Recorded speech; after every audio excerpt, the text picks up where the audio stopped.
Tras las huellas de Jesucristo. La juventud de Jesús.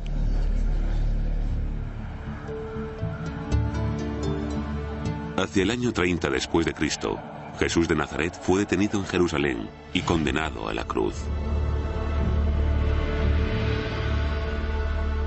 Cuando sus aterrorizados discípulos huyeron, recayó en José de Arimatea, un seguidor secreto, enterrar el cuerpo destrozado de Jesús. José lo envolvió en una sábana limpia y lo depositó en su propio sepulcro, acabado de excavar en la peña. Después puso una piedra grande en la puerta del sepulcro y se fue. Y ahí pudo haber terminado la historia. Pero de hecho, ese solo fue el principio. Según los evangelios, 3 días más tarde, la acongojada madre de Jesús y María Magdalena fueron testigos de una desconcertante visión. Y encontraron removida del monumento la piedra, y entrando, no hallaron el cuerpo del Señor Jesús. La fe en aquella tumba vacía ayudó a lanzar el cristianismo como religión mundial. Pero el sagrado símbolo de la resurrección pronto desapareció en un catastrófico acontecimiento. En el año 70 después de Cristo, unos 40 años después de la muerte de Jesús, las legiones romanas quemaron la ciudad santa de Jerusalén. En alguna parte, bajo las humeantes ruinas, yacía la tumba sin nombre de Jesús, perdida y olvidada. Hasta 300 años más tarde, cuando una resuelta mujer llegó en busca del lugar. Su nombre, Helena Augusta, la madre del primer emperador cristiano de Roma, Constantino el Grande. En cierto modo, ella es la primera arqueóloga, por el hecho de que no solo establece la tradición de que fue ahí donde sucedió, sino que excava a través de los estratos. Y en Jerusalén, excava para encontrar el lugar del Santo Sepulcro.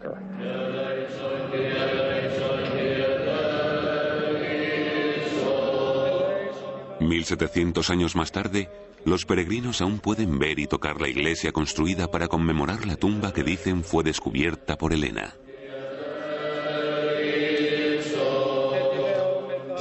Desde aquí se accede a la rotonda, que es el centro, el punto principal de la iglesia. En el corazón de la rotonda se encuentra hoy una capilla que señala el sepulcro del propio Cristo. La cúpula es moderna, mientras que los pilares, aunque restaurados, son originales y datan de la época del emperador Constantino. Esto es, el siglo IV después de Cristo. Para los fieles, esta es la tumba de Cristo. ¿Pero fue Jesús enterrado realmente aquí? La respuesta podría estar en el increíble viaje de fe y descubrimiento de Helena, la primera peregrinación cristiana a Tierra Santa. Empezó en el otoño del año 326. Pese a tener casi 80 años, Helena realizó la ardua travesía de Roma a Palestina, rodeada de un pequeño ejército de cortesanos, soldados y oficiales. Entre ellos se encontraba Eusebio, el obispo de Cesarea, que inmortalizó su viaje. La emperatriz quiso prestarle la reverencia debida a la tierra que habían pisado los pies del Salvador, de acuerdo con las palabras proféticas que dicen: oremos en el lugar que hollaron sus pies. En su afán por seguir las huellas de Jesús, Helena había tenido un asombroso éxito. De hecho, a pesar del paso de 300 años, identificó el lugar del bautismo de Jesús en el Jordán. Luego, en el Monte de los Olivos, se arrodilló donde Jesús dijo por primera vez el Padre Nuestro. Y en Belén, desenterró la misma cueva de la Natividad. Durante los próximos 1700 años, innumerables peregrinos venerarían estos lugares. No hay duda de que ella es de mucha importancia para establecer los lugares santos. Ella inició muchas de las tradiciones en el siglo IV, pero que sean o no genuinos es otro tema. Creo que el único lugar que tiene bastantes posibilidades de ser auténtico es donde está localizada la iglesia del Santo Sepulcro. Debajo de la iglesia del Santo Sepulcro se encuentra una de las cuestiones más apasionadamente debatidas en la arqueología del Nuevo Testamento: Y ese es el lugar donde la leyenda de Helena alcanza su clímax. Cuenta la leyenda que Helena va a Jerusalén para intentar encontrar el lugar donde Jesús resucitó. Busca la tumba en Jerusalén y le pregunta a las gentes de allí si están enterados de la tradición de dónde está. Algunos le señalan que creen que se encuentra justo debajo de un templo que habían construido, un templo romano o pagano. 200 años antes, en el 132 después de Cristo, el emperador Adriano había arrasado Jerusalén y construido un templo pagano sobre lugares considerados sagrados tanto por judíos como por cristianos. En concreto, algunos eruditos sugieren que un templo a Afrodita pudo ser construido para ocultar a propósito la tumba de Jesús. La gente no quería a los cristianos. Eran responsables de perturbar la Pax Deorum, la paz de los dioses. Y me parece que habría tenido sentido para Adriano querer erradicar algo que era valioso para los cristianos en Jerusalén. Según la leyenda, Helena ordenó el derribo del templo y empezó a excavar allí. Excavaron y descendieron estrato a estrato hasta que abajo del todo encontraron una serie de tumbas en huecos, típicas tumbas judías. Y en una de ellas se creía que Jesús había resucitado. Constantino le ordenó al obispo de Jerusalén que no reparara en gastos en la construcción de una iglesia digna del lugar. Que la iglesia del Santo Sepulcro fue construida por Constantino en vida de su madre es innegable. Pero lo que los especialistas siguen debatiendo es si Helena Augusta descubrió la verdadera tumba de Jesús. No hay conexión histórica entre Helena, la construcción de la iglesia del Santo Sepulcro y el descubrimiento de la tumba. No hay conexiones históricas fidedignas. Todas las conexiones son legendarias. El relato no es estrictamente legendario. Estamos bastante seguros de que Helena encontró una tumba del siglo I en el lugar donde se encuentra actualmente la iglesia del Santo Sepulcro. Porque si vamos allí hoy, a poca distancia de la rotonda principal en la que se encuentra la capilla, la tumba de Jesús, están los restos, y son inequívocos. Son los restos de una cueva funeraria. Hay un refrán en arqueología que dice que encuentras lo que estás buscando. Así que si estás buscando la tumba en la que Jesús resucitó y excavas y encuentras una tumba, en tu mente se convierte en la tumba en la que Jesús resucitó. Por supuesto que has encontrado una tumba, pero que sea la correcta o que en ella tuviera lugar la resurrección son cuestiones diferentes. Pero hoy la cuestión igualmente compleja del inicio de la vida de Jesús. A 9 kilómetros de Jerusalén, ¿podrán encontrar los arqueólogos la cueva donde, según los evangelios, una joven virgen dio a luz a su hijo primogénito? A continuación, ¿nació Jesús realmente en Belén? La historia de Jesús se inicia con un viaje de una semana a través de la antigua Palestina. José subió de Galilea, de la ciudad de Nazaret a Judea, a la ciudad de David que se llama Belén, por ser él de la familia de David, para empadronarse con María, su esposa, que estaba encinta. Como dicen los evangelios, tras la agotadora caminata hasta Belén, en las circunstancias más humildes, María dio a luz a un niño al que llamó Jesús. 300 años más tarde, la emperatriz Helena Augusta llegó a Belén. Cuando la gente del lugar informó a Helena de que un templo ocultaba la cueva en la que hacía mucho tiempo que se sabía que había nacido Jesús, ordenó que fuera derruido. Y cuando las rocas superfluas fueron extraídas, una cueva quedó al descubierto. Bajo la supervisión de Helena, se construyó una iglesia sobre el sagrado lugar. 17 siglos más tarde, cristianos de todo el mundo vienen aquí, a la iglesia de la Natividad, para celebrar el nacimiento de Cristo. ¿Pero es este el lugar histórico auténtico? ¿Nació Jesús en Belén? Yo mismo no tengo conocimiento de ninguna prueba arqueológica de que Jesús naciera en la gruta debajo de la iglesia de la Natividad en Belén. Jesús bien pudo haber nacido en Belén de Judea, como dicen los evangelios de Mateo y Lucas. Tal vez tengan información histórica fidedigna y solvente. Creo que es impertinente descartarlo y decir que no es más que mito y tradición. El debate dista mucho de ser nuevo. De hecho, empezó en el siglo XIX con una épica búsqueda del Jesús histórico. En aquel entonces, los evangelios eran en esencia la única fuente de información. Usar los evangelios para la investigación histórica sobre Jesús es un poco como intentar ver a través de un vitral. Los vitrales no son para mirar por ellos, son para contemplarlos. Son obras de arte al igual que los evangelios. Son obras de arte literarias. Quienes los escribieron no pensaron que estaríamos aquí haciéndonos preguntas históricas 2000 años más tarde. En el siglo XX, muchos eruditos concluyeron que los evangelios solos tal vez nunca podrían revelarnos el pasado del todo. La nueva búsqueda histórica de Jesús estaba llegando a callejones sin salida, porque lo que teníamos en realidad era 4 documentos: Mateo, Marcos, Lucas y Juan, y no hacíamos más que volver a barajar las mismas pruebas, una y otra vez. Y empecé a tener dudas, y al final, mucha otra gente también. ¿Tenemos nuevas pruebas que nos ayuden a resolver todos estos misterios sobre el Jesús histórico? No había, en efecto, nuevas pruebas sobre el terreno. En el siglo XX, el relativamente nuevo campo de la arqueología cogió su ritmo científico. Estudiosos con una Biblia en una mano y una pala en la otra se dirigieron a Tierra Santa. Allí, Belén estuvo entre los primeros lugares examinados.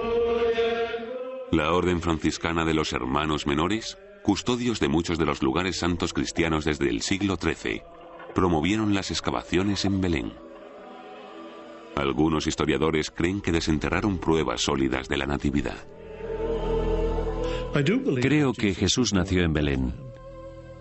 Las pruebas arqueológicas que tenemos muestran que las cuevas situadas debajo de la iglesia fueron efectivamente ocupadas como cuadras y almacenes en el siglo I, justo cuando damos por supuesto que se usaron para el nacimiento de Jesús. Encima de esas antiguas cuevas, los franciscanos dejaron al descubierto estratos de iglesias que se remontaban a Helena y el siglo IV. ¿Pero prueba la antigüedad del lugar su autenticidad histórica? Hay una diferencia total entre un lugar histórico y lo que podríais llamar un lugar litúrgico, donde algo pasó y donde algo se celebra. Por ejemplo, cuando la emperatriz Helena llega con mucho dinero para construirte una iglesia, no le dices, bueno, Su Alteza Imperial, no estamos seguros de dónde sucedió. Le dices, aquí es donde lo hemos celebrado tradicionalmente. Ahí es donde construyes la iglesia y ahí es donde vas a celebrar el hecho, aunque no sucediera ahí. Otros historiadores alegan que los cristianos de la zona sabían exactamente a dónde llevar a Helena. La memoria de los cristianos en Tierra Santa estaba muy en sintonía con una memoria histórica concreta. Recordemos que para ellos, el hecho de que Jesús fuera Dios convirtiéndose en hombre hace que las circunstancias físicas de la vida de Jesús eran en efecto muy importantes. Lo que resalta en Belén es la cueva en la que nació Jesús. Así que para mí eso está unido a una memoria local muy concreta. Tal vez la arqueología no pueda resolver este debate. La iglesia de la Natividad en la Cisjordania, arrasada por la guerra, ahora está cerrada a más excavaciones. Pero un nuevo y asombroso descubrimiento arqueológico podría indicar que Jesús nació en efecto en Belén, pero no en el de Judea. Creo que Jesús nació en Belén de Galilea, a donde se puede ir fácilmente a pie desde Nazaret, el lugar donde se crió. Estudiando el Nuevo Testamento, el historiador Bruce Chilton hizo un asombroso descubrimiento, una referencia a un lugar antes desconocido, llamado Belén. Una aldea en Galilea a 160 kilómetros de la tradicional iglesia de la Natividad en Judea. Si José fuera oriundo de ese Belén, la versión de los evangelios tendría más sentido geográficamente.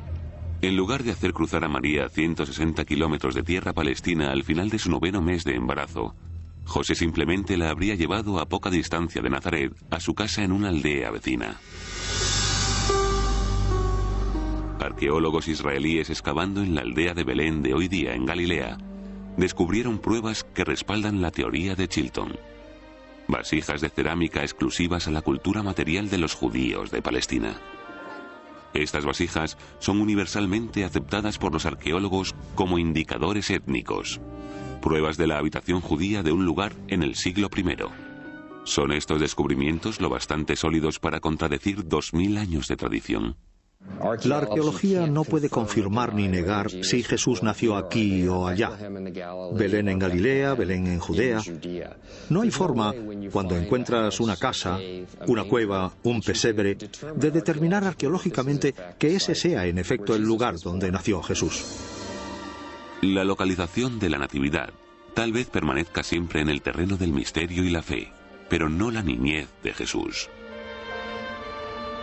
Si existe un lugar del que podamos estar seguros que Jesús recorrió, es este, los campos y las onduladas colinas de Nazaret. A continuación, los arqueólogos descubren nuevas pruebas de antiguos campos donde Jesús pudo haber trabajado. El Nazaret de hoy día es la ciudad árabe más grande de Galilea. Rebosa de peregrinos de todas partes del mundo. Vienen a rezar aquí, a la ciudad más asociada con la vida de Jesús. Especialistas y teólogos generalmente coinciden en que fue aquí donde Jesús se crió en la tradición judía y aprendió el oficio de su padre. Pero algunos eruditos van más allá, sosteniendo que Jesús pudo haber nacido en Nazaret, no en Belén. En lugar de buscar e intentar determinar si este es el lugar donde nació Jesús, si aquel es el sitio donde nació Jesús, lo que la arqueología debería hacer es intentar reconstruir todo el mundo en el que vivió Jesús, intentar entender su vida y sus enseñanzas. Si intentamos comprender el entorno de Jesús, Nazaret, donde se crió, es obviamente un buen lugar donde empezar.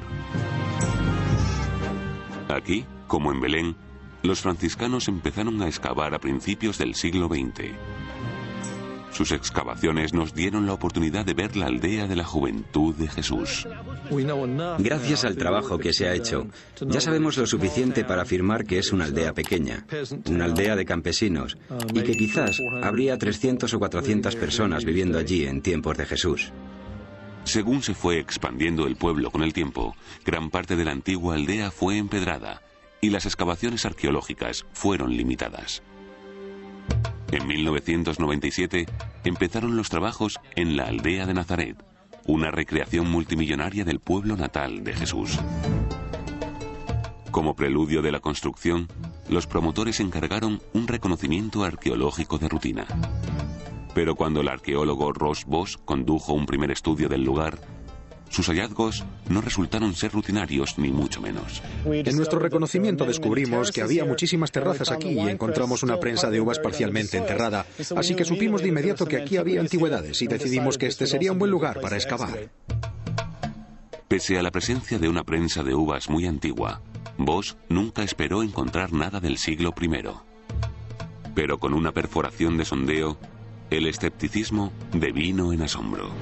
Esto es parte de una vasija, esto es de otra jarrita para agua o vino, esta es el asa de una cazuela. Pero esta es la prueba decisiva que tenemos y nos permite datar la sedimentación o colocación de estas tierras y el cultivo de estos suelos.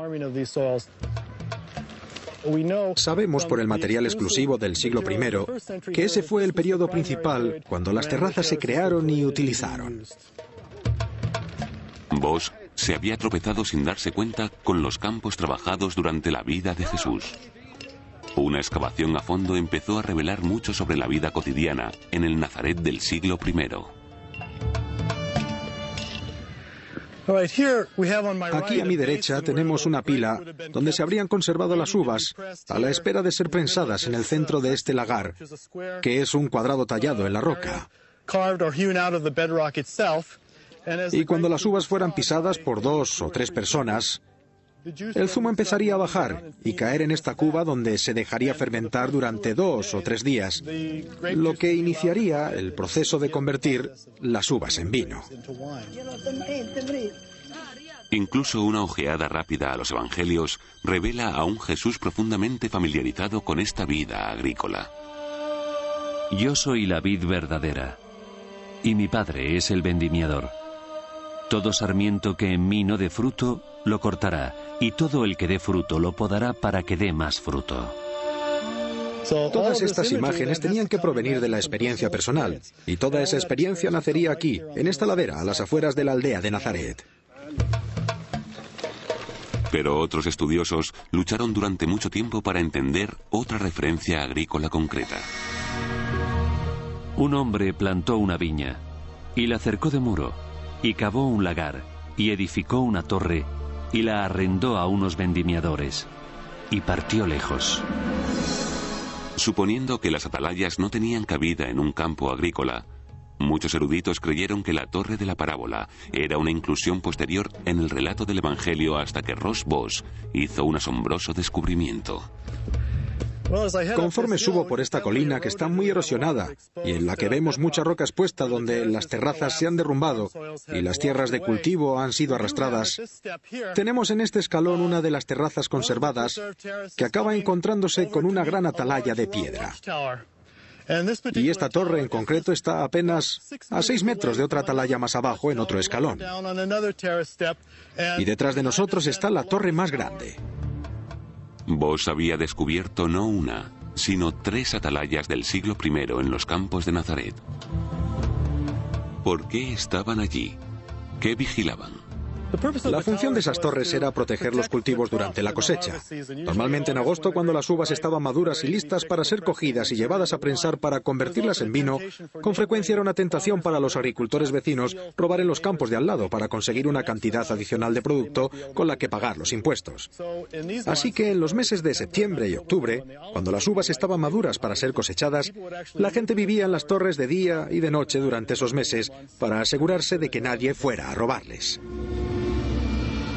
Estas ruinas son un eco del pasado, de la constante lucha por la existencia que definió las vidas de los campesinos del siglo I. Campesinos como Jesús de Nazaret.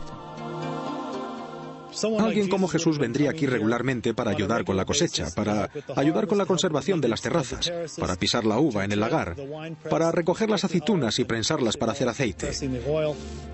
Cualquiera de la aldea se pasaría la mayor parte de su tiempo fuera, en los campos, y sin duda Jesús estuvo allí.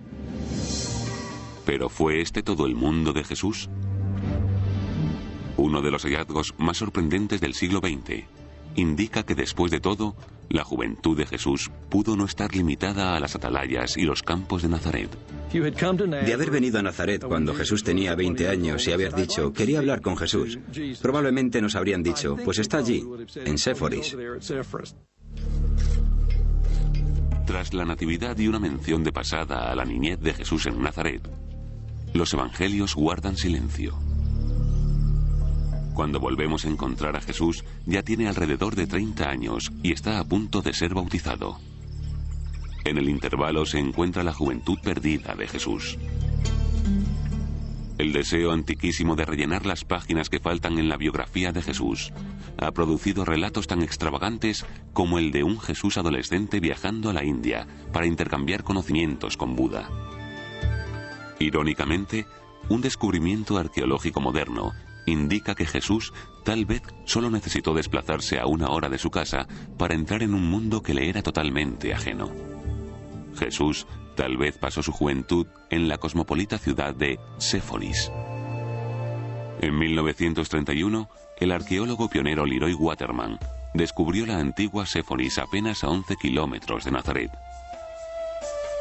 Aunque la ciudad era conocida desde hacía mucho por la literatura rabínica como un centro de vida y aprendizaje judío, Waterman se sorprendió al descubrir los restos de una metrópoli de estilo romano. Ahora nos encontramos en la parte central de la calle con columnatas, por donde circulaban los carros en la antigüedad. Al otro lado estaba la acera empedrada con mosaicos. Estaban bordeadas de columnas y sobre ellas descansaba un techo que cubría las aceras. Luego tenemos las entradas de las tiendas, que estaban construidas aquí, a lo largo de la calle principal de Séforis. Cuando Waterman flechó provisionalmente esta sofisticada ciudad en los tiempos de Jesús, esto conmocionó al mundo de la erudición del Nuevo Testamento. La primera fase de la excavación reveló la gran urbe, lo cosmopolita que era Séforis. Y entonces comprendemos que Jesús no creció en el aislamiento pueblerino. Lo que sucede ahora cuando incluimos a Séforis en el panorama es que muestra que justo al lado de Jesús había una comunidad urbana floreciente y cosmopolita que habría tenido un profundo impacto en la Galilea de Jesús.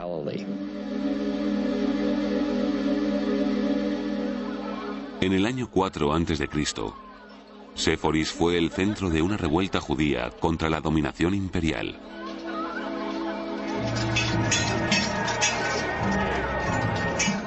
Según el historiador del siglo I, Josefo, los romanos respondieron al levantamiento con rapidez y dureza. El capitán romano luchó contra los que se le enfrentaban y tomó la ciudad de Séforis y la quemó, y convirtió en esclavos a sus habitantes. Menos de 10 años después, Séforis volvió a renacer de sus cenizas, esta vez como la nueva capital imperial de Galilea. Se estaba reconstruyendo toda una ciudad, y esto se estaba haciendo justo durante la infancia y primera juventud de Jesús. A mí me parece lógico que su padre, José, un carpintero, y él estuvieran allí trabajando. Jesús es llamado en los evangelios un tectón, alguien que trabaja con las manos. Y tradicionalmente lo hemos interpretado como que era carpintero. Según esta teoría, en realidad pudo haber sido un cantero trabajando, claro está, con las manos, y haber estado trabajando activamente en los proyectos urbanísticos de Séforis con su padre José. Para mí, de haber venido a Nazaret cuando Jesús tenía 20 años y haber dicho, querría hablar con Jesús, creo que probablemente nos habrían dicho, pues está allí en Séforis. No estoy seguro, pero sospecho que era ahí donde estaba. La idea de un joven Jesús absorbiendo cultura grecorromana mientras trabajaba en Séforis revolucionó a los eruditos del Nuevo Testamento. Pero según Zeb Weiss, director de la excavación de Séforis, fue la posible conexión de Jesús con el teatro de estilo romano, lo que suscitó más polémica. Desde aquí podemos hacernos una buena idea del auditorio cubierto al que 4.000 o 5.000 personas, residentes de Séforis y gente de fuera de la ciudad, de otras poblaciones, solían venir a ver las representaciones que se hacían en la ciudad. Ahora, una posibilidad es que Jesús hubiera ido al teatro y que de ahí adquiriera el concepto de hipócrita. La palabra griega hipócrita aparece 17 veces en las enseñanzas de Jesús en el Nuevo Testamento. Y cuando oréis, no seáis como los hipócritas que gustan de orar en pie en las sinagogas para ser vistos. Hipócrita en griego solamente significa actor de teatro. Jesús la usa para atacar a sus enemigos y acusa a la gente de ponerse máscaras, de fingir fachadas, por así decirlo, de ser actores antes que ser verdaderos devotos de Dios. Pero el problema es que el teatro puede no remontarse a la época de Jesús. Podría ser posterior a Jesús. Fechar la época del teatro juega un papel importante en una fase polémica de la excavación que empezó en la década de los 80, 50 años después de su primer descubrimiento. Aunque una nueva generación de arqueólogos seguía considerando a Séforis como decisiva para entender las influencias formativas de Jesús, no coincidían con los primeros eruditos en esta crítica pregunta. ¿Fue Séforis una ciudad grecorromana o judía cuando Jesús crecía cerca de allí? Durante los años de excavación en Séforis, he cambiado de opinión sobre el origen helenístico y romano del lugar debido a los numerosos gentiles que allí vivían, y he pasado a verla como una ciudad judía que había adoptado un barniz arquitectónico helenístico y romano. Uno de los aspectos claves para este cambio de opinión: en edificio tras edificio encontramos vasijas de cerámica que son propias de los judíos del siglo I. Encontramos en edificio tras edificio mikvaot o baños rituales judíos. Nos encontramos junto a un baño ritual o mikvah, que data del siglo I o principalmente del segundo y tercero después de Cristo. Y aquí tenemos otro mikvah o baño ritual. Aquí hay un ejemplo y otro más allí. Esos mikvahs son de dos casas distintas y ahí hay un muro entre ellas. El hecho de que tengamos más de 20 mikvaos indica que la población que vivía aquí era en su mayor parte de identidad judía. Cuando además desenterraron monedas del siglo I, artefactos religiosos y tumbas, todos con imaginería típica judía, Weiss se convenció de que los primeros arqueólogos se habían equivocado. La Séforis del siglo I era una ciudad judía. Sin embargo, ¿por qué una ciudad judía tendría un teatro de estilo romano? Según Weiss, en los tiempos de Jesús no lo tenía. No hay forma de conectar el teatro con una cierta frase en el Nuevo Testamento y que eso indique que Jesús visitó Séforis o que tomó parte en la construcción del teatro. Las pruebas arqueológicas indican claramente que hablamos de un periodo posterior. Según Weiss, los artefactos encontrados debajo del teatro remontan definitivamente su construcción a finales del siglo I o principios del siglo II. Asimismo, las calles con columnatas y las villas de Séforis fueron construidas al menos 40 años después de la muerte de Jesús. Aunque ahora parece que la Séforis del siglo I no era la metrópoli grecorromana que los especialistas una vez supusieron, seguía siendo una ciudad y como tal ejerció una profunda influencia en la Galilea de Jesús. La romanización, la urbanización y la comercialización de Galilea hizo mucho impacto en la Baja Galilea hacia el año 20. Así que no me sorprende cuando dos movimientos populares, el del bautismo de Juan y el del reino de Jesús, surgen en los años 20. Las ciudades no traían más que problemas a los campesinos. De hecho, ciudades nuevas como Séforis ejercieron una enorme presión sobre los campesinos de Galilea. Las ciudades suponían impuestos más altos, pobreza y a la larga pérdida de tierras. Cuando Jesús dice en el Evangelio, bienaventurados los pobres, ¿significa esto bienaventurados los pobres de espíritu y se convierte en una preocupación espiritual? ¿O significa bienaventurados vosotros, los pobres, la gente de una clase socioeconómica que se siente desposeída? Cuando realizas excavaciones arqueológicas y ves los lugares de Séforis y Nazaret, tienes la sensación de que no solo había pobreza por un lado, sino también una riqueza considerable centrada en las ciudades. Y bendecir a los pobres alinea a Jesús social y políticamente con los primeros. Aunque nunca pisara Séforis, Jesús pudo ver su impacto a su alrededor. Y así, cuando Jesús oyó las palabras de un predicador del desierto que clamaba contra la injusticia, supo que había encontrado su alma gemela, el profeta Juan el Bautista. A continuación, ¿han estado venerando los peregrinos el lugar equivocado del bautismo de Jesús durante los últimos 1700 años? Hacia el año 20 después de Cristo, un profeta apareció en los desiertos de Judea. Su nombre era Juan, y apeló a la gente para que se arrepintiera y se bautizara en el río Jordán. Juan estaba preparando a la gente para el inminente advenimiento del Dios vengador. Dios vendría cualquier día para hacer de aquel injusto reino de Roma uno justo, recto y pacífico. Que Juan el Bautista es una figura histórica está bien atestiguado. No solo los evangelios, sino también Josefo lo describen como un santo varón que vivía en cuevas, vestía ropas de piel de camello y solo comía miel y langostas. Y los 4 evangelios también coinciden en esto. Jesús estuvo entre la muchedumbre bautizada por Juan. Si hay 2 cosas de las que como historiador estoy seguro que le pasaron a Jesús, una es que fue bautizado por Juan el Bautista y la otra que fue crucificado. Bautizado Jesús, salió luego del agua. Y he aquí que se abrieron los cielos y vio al Espíritu de Dios descender como una paloma. Durante más de un milenio, los peregrinos han venerado un lugar en la margen izquierda del Jordán como el lugar del bautismo de Jesús.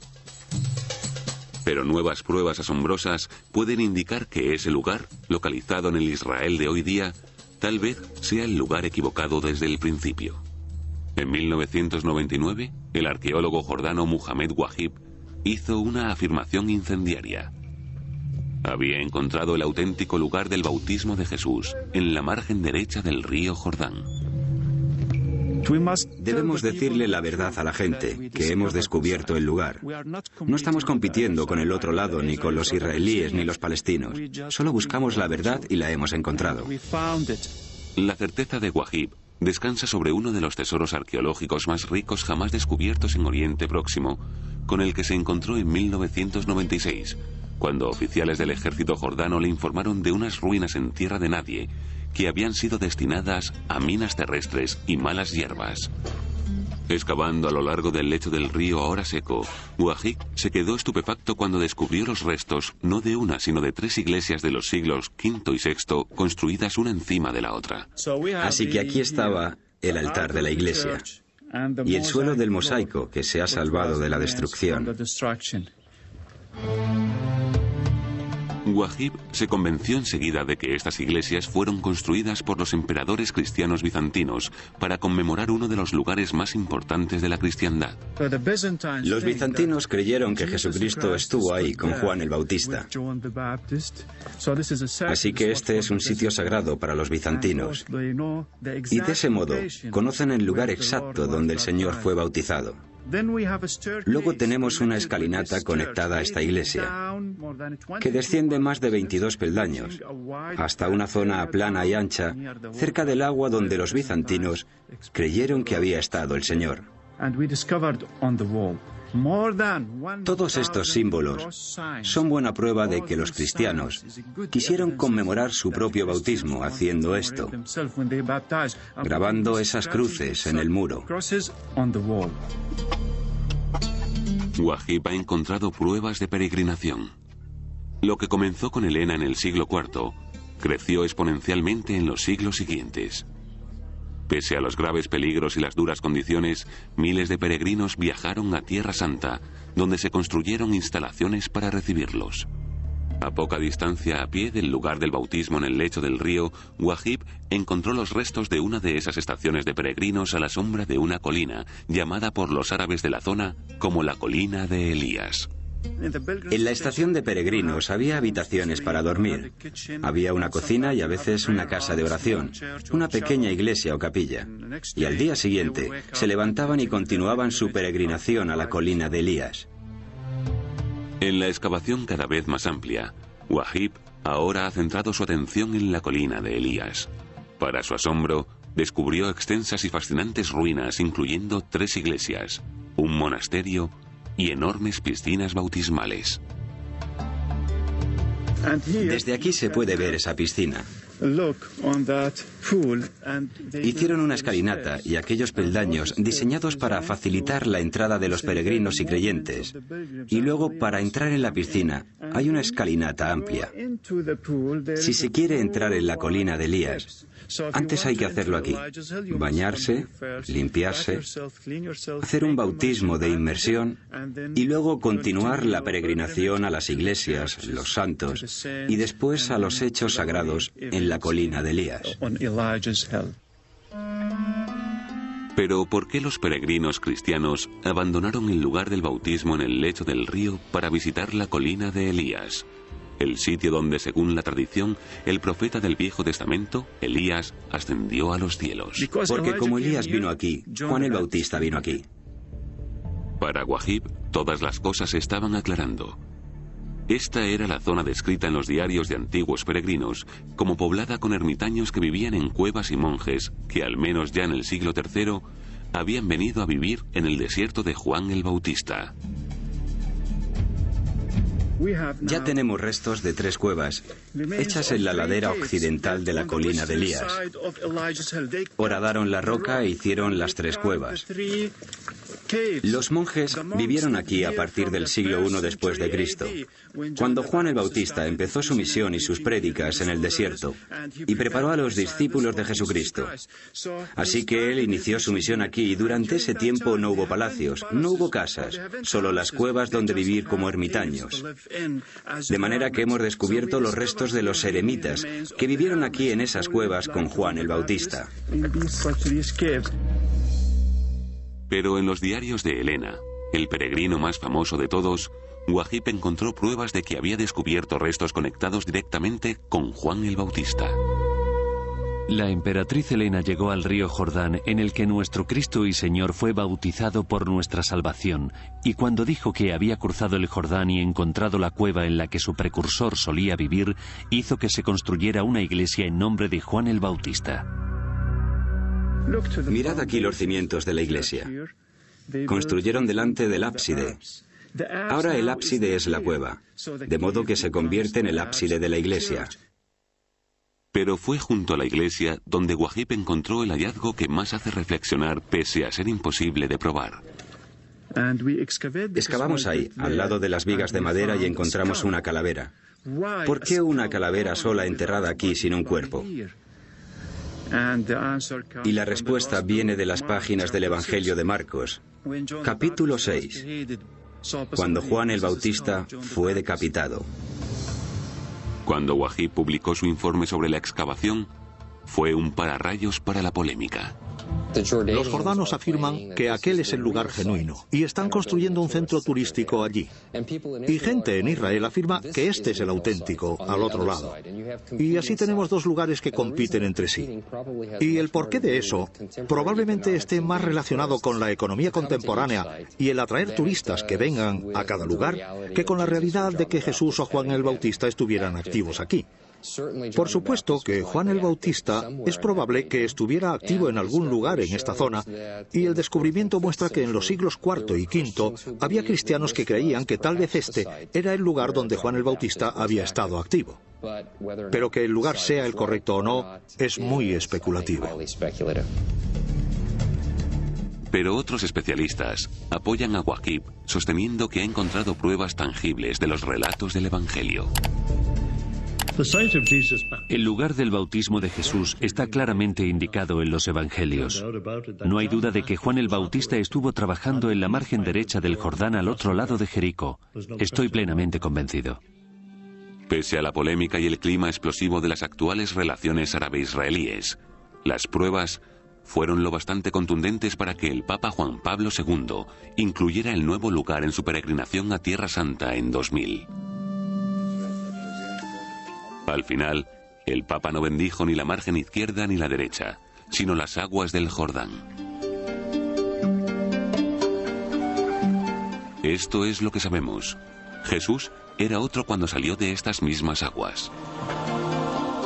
Ahora volvería a casa a Galilea, llamaría a sus propios discípulos y empezaría su propia misión. Una misión que a la larga terminaría en la cruz.